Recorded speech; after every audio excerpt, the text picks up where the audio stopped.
Hi friends पुणी बढ़ पियाज दर आमदानी कमुथिबारु आहुरी 6 टंकारु 10 टंका किलो प्रति बढ़ पियाज दर तेबे एथिपाई ग्राहकंकर एबे मुंड बिंधार कारण पलटि जाइछि।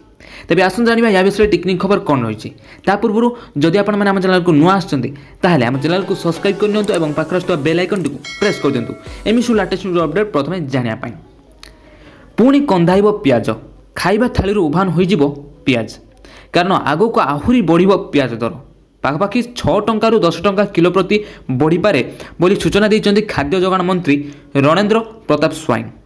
तेबे आमदानी कमुथिबारु पियाजर दर बढ़ी पारे एवं पियाज आमदानी होउथिबा महाराष्ट्र कर्णाटक आंध्र प्रदेश रे वर्षा होउथिबारु पियाजर दर बढ़ुछि बोली जा जणा पड़िछि।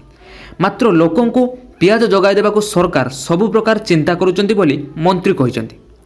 तेबे वर्तमान पियाजर दर बजार रे 65 टंका रही 65 ରୁ 70 टंका बिक्री होउछि एवं आगु को आहुरी 6 टंकारु 10 टंका वृद्धि होई पारे किलो प्रति। तेबे सेपटे बात्या खबर शुणिया परे परिबा दर मध्य आकाश छुआ हो जाइछि आ याहारी भितरे कला बजारी मध्य बढ़ी चलीछि।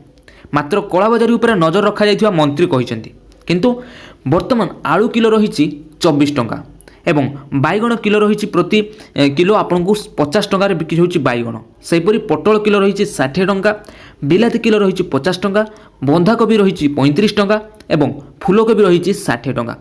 तेबे बात्या आଳରେ परिबा दर को मन इच्छा बढ़ाई दउचंती बेपारी माने जहाँफल कि एबे ग्राहक माने बहुत असुविधार सम्मुखीन होउचंती। तेबे फ्रेंड्स आहुरी पियाज दर बढ़ी पारे किलो प्रति 6 टंकारु 10 टंका माने पाखापाखि 80 टंका धरी जाई पारे पियाज एथिपाई एबे ग्राहकंकर मुंड बिंधार कारण पलटि जाइछि।